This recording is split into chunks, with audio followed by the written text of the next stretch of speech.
A huge thing that has been absolutely killing me lately are the FOMO, YOLO, and diamond-handed stockholders. They all seem to be missing the entire point of the stock market: making money. Show me the money!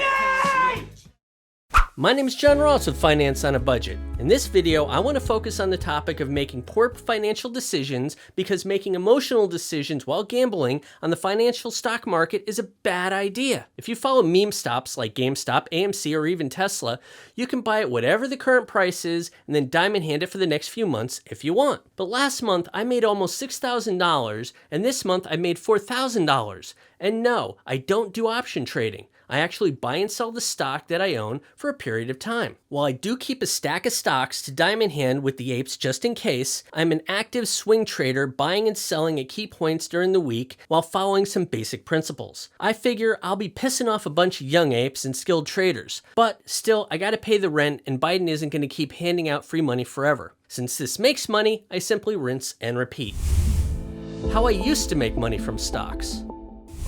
Before all this Wall Street bets hit the market with apes taking over, I would day trade or swing trade. I would basically buy stocks that I liked when they were down 5% and then waited for the stock price to go back up that 5 to 10% they initially dipped. That's when I would sell them, profiting $5 to $10 for every $100 I put into the trade. I was fairly good at it, and I used that money to pay my rent every single month. I would simply buy low and sell high all month long. I really only needed to make like $300 a week from my $5,000 seed money. Buying and selling a wide variety every day would eventually lead me to a part-time job's pay, and I was quite happy with this. To be clear, I own my own stocks, maybe a day, maybe a week, or a month, but I always own it. Using bank loans called margin are like credit cards, and generally speaking, credit cards are bad. Buying and selling with cash keeps me out of trouble. But then, the GameStop and AMC buzz hit, and I found myself putting away way too much money into the promise of making more money than I knew what to do with. The promise here is that I'd be selling at $1,000 a share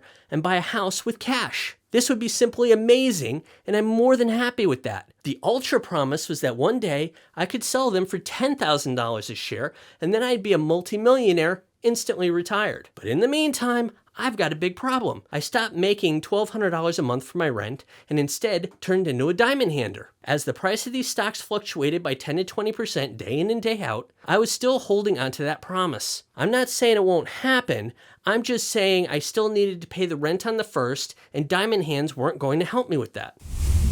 Challenging the diamond hander's beliefs. If you follow the GameStop and AMC stock trends and watch videos by Ralph Castaneda or Trey's Trades, you will know how bullish they are on AMC stocks. They both own stocks and do option trading. This seems to be fully supported by the community at large. But if someone says the word sell, out come the angry mobs and their pitchforks in the middle of the night. Who is it? It's an angry mob, ma'am. But if I can get you to put down the machete for a minute, I'd like to share some math with you. These shares, along with other stocks like Tesla, are going up and down all the time. They're called volatile because they're often up by noon and down by close. This seems bad, but think about it. If these stocks are all swinging 10% daily and it's a constant, then why aren't you setting up buying and selling triggers for these stocks? Automatically buying when they are 5 to 10% down from open and selling when they go back up that 5 to 10% the next day. Didn't I open this video by saying that's what I did before the meme stocks took over? This was some really easy money. If it makes this move in one day, great, you're a day trader. If these moves take an extra day or a week, then you're a swing trader. Either way, you just made more money than the diamond handers. While I know the apes just want to say buy and hodl, the reality is that these are the same guys you watch on YouTube who are investing in options to make money so that they can reinvest it into more stocks and pay their bills. I'm doing the same thing. I just personally hate options and the risk that it brings. If you're a diamond hander, then buying 10 shares and holding 10 shares will leave you with 10 shares 2 weeks from now, no matter what the price is. But if you sell 10 of those shares on a good day and reinvest on a bad day, you can turn it into 11 shares before anything goes to the moon. I'm just saying, I'm making more money rotating around what I'm selling and what I'm holding. I've been riding this thing for months since $6 a share. The other day, I sold 200 shares and profited about $350. That may not sound like much, but the very next day, I wanted to sell again to profit another $250. But it didn't seem like it was worth it. But sure enough, the hedge funds came out with a bloodbath of a day, beating the bloody crap out of the stock. I could have bought back for a considerable considerably less than what I currently hold them for. Holding is fine, but selling would have made me another $500 for me if I had just bought back in. I'm just saying, I'm tired of the money passing me by. Rocket ships. Pew pew pew. Then comes that topic of missing the rocket ship, but that just takes me back to the part where I say that I still have plenty of shares that I don't touch.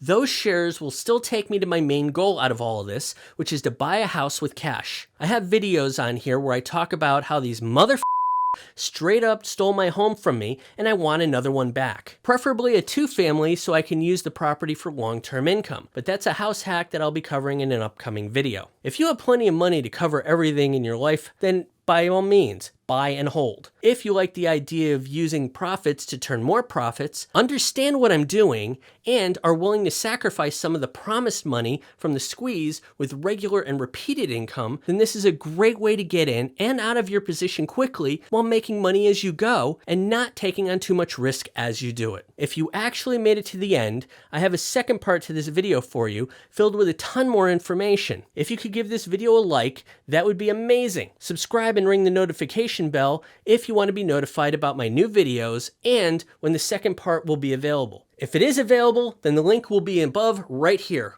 Thanks for watching, and I'll see you in the next video.